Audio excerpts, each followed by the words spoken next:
Hello students, welcome back to my channel. Today I'm going to give you 8 latest defense updates. Number 1, procuring more of MK Mk1 order to bridge production gap. The IAF is reportedly contemplating an additional order of 20 advanced medium combat aircraft Mk1 fighter jets powered by the older General Electric F414 engines to ensure continuity in production lines, according to sources said.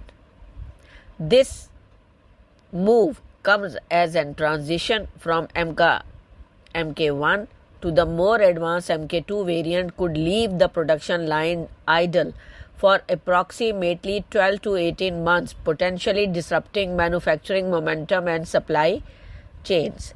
Next, Leonardo to pitch AW109 Tracker M to Indian Army. Following the Indian government's decision to lift the 2021 ban on Italian defense firm Leonardo, the company has actively begun marketing its AW109 Tracker M light utility helicopter to the Indian Army, capitalizing on the stalled $1 billion deal for 200 Russian Kamovka 226T helicopters. The delay in the Kamov deal, marred by issues over French Safran engines and insufficient indigenous content, has opened the door for Leonardo to position the AW109 Tracker M, a 3-ton class twin-engine multi-role helicopter, as a viable alternative to replace the Army's aging Cheetah and Chetak fleets. Next, upgrading Zorawar light tank with advanced combat engine. India's ambitious project Zorawar, aimed at developing a 25-ton light tank tailored for high-altitude operations, is set to receive a significant upgrade. The Indian Ministry of Defense plans to replace the current 760 HP US-made Cummins VTA-903E T760 engine, which powers the Zorawar light tank prototype, with the more powerful 1000 horsepower Cummins advanced combat engine. This decision underscores India's commitment to enhancing the tech performance in challenging terrains like Ladakh, where it is designed to counter Chinese armored deployments, particularly the Type 15 tank. Named after the renowned Dogra General Zorawar Singh Kahluria, known for his expertise in mountain warfare, the Zorawar light tank is a joint venture between the DRDO and Larsen & Toubro. The tank was developed in response to escalating tensions along India's northern border, particularly following the 2020 Galwan clash, which highlighted the need for a lightweight, agile, and powerful armored vehicle capable of operating in high-altitude regions. Unlike India's heavier T-72 and T-90 tanks optimized for plains and deserts, the Zorawar is designed for mobility in rugged mountainous terrain and is air transportable for rapid deployment. Next, Tejas Mk2 to feature ESA radar system.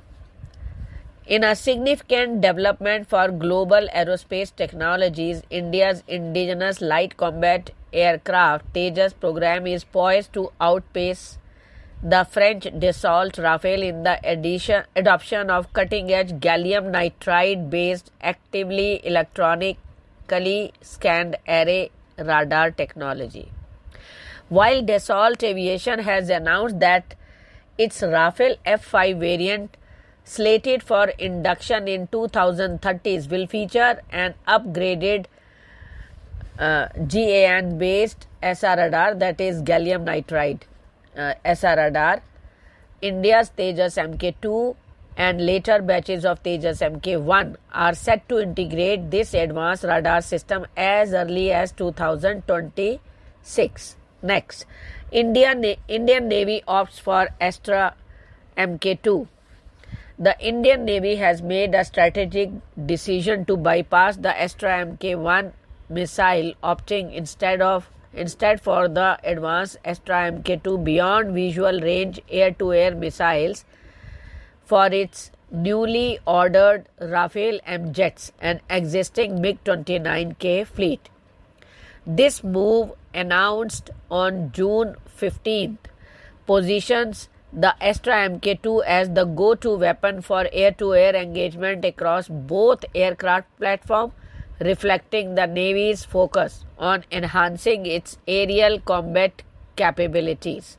The decision comes as the Indian Navy prepares to integrate the Rafale M, a naval variant of the French fighter jet, into its carrier-based operations, with deliveries expected to commence in the coming years. Next, bolstering fighter jet fleet with advanced smart anti-airfield weapon. The Indian Air Force is set to enhance its combat capabilities with the integration of an advanced indigenous smart anti-airfield weapon into its fighter jet fleet. This cutting-edge weapon system, developed domestically by the DRDO, marks a significant step toward self-reliance in India's defense sector. The SAAW is a precision-guided munition designed to target and destroy enemy airfields, runways, and other fortified infrastructure with high accuracy, capable of being launched from various IAF fighter platforms, including the Su-30 MKI, MiG-29, and the indigenous Tejas. The weapon offers a range of over 100 km. Its advanced guidance system, incorporating satellite navigation and electro-optical sensors, ensure pinpoint accuracy, minimizing collateral damage while maximizing operational impact. Next, LCH Prachand to get lethal edge with Helena missile integration. In a significant boost to India's indigenous defense capabilities, HAL is set to conduct trials of the Helena anti-tank guided missile, that is ATGM, with its LCH Prachand, which has entered the low-rate initial production phase. The integration of this critical weapon system is poised to enhance the Prachand's anti-armor capabilities, addressing a key requirement for the Indian Army and Indian Air Force as they finalize a landmark deal for 165 Prachand helicopters, leveraging technology shared with the ALH Rudra Mk4, a weaponized variant of the ALH Dhruv. The integration process is expected to be swift, bypassing the need for an extensive trial period. Next, proposal of AAROK, AAROK on India's mail UAV requirements. Indian company Bharat Forge Limited and French company Turkish Galliard have today signed a memorandum of understanding to offer AAROK UAV in alignment to the Indian Ministry of Defence. AAROK is a male class UAV developed to offer the best available technology at the lowest acquisition and deployment cost, flying at high altitude and for long periods. It performs long-range surveillance mission. Its electromagnetic sensors and radar enabling it to monitor the enemy while remaining stand off from the threats. Now, AAROK is permanently connected to command and control systems and other military assets, transmitting the information needed to establish an up-to-date tactical situation. With a payload of over 1.5 tons of weapons fired from a safe distance, AAROK also makes a decisive contribution to supporting multi-domain operations by striking far behind enemy lines, disrupting enemy defenses, and neutralizing their surface to air defense systems. Thank you.